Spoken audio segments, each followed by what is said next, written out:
Parliamo di ortodonzia nei bambini. Se pensiamo all'ortodonzia, quindi al classico apparecchio che tanti genitori mi chiedono se il proprio figlio ha necessità di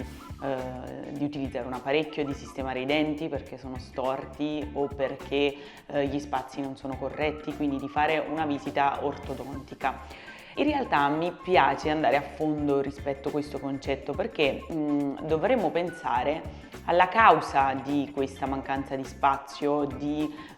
del come mai siamo arrivati a questo punto. Quindi se un bambino ha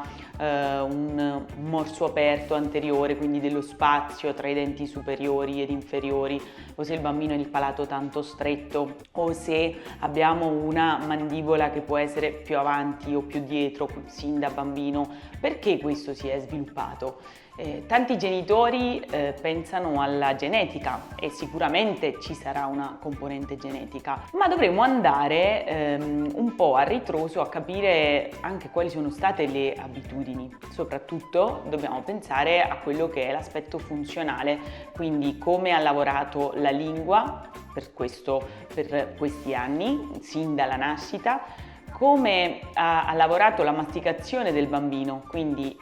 abbiamo insegnato al nostro bambino a mangiare, ma probabilmente non gli abbiamo mai spiegato che il cibo deve passare a destra e a sinistra, quindi la masticazione deve essere simmetrica, perché noi siamo fatti di muscoli e i muscoli dobbiamo svilupparli simmetricamente ad entrambi i lati, come quando ci alleniamo in palestra. Quindi ecco, mi piace andare a fondo in questo perché dietro quello che è l'ortodonzia nel bambino, dietro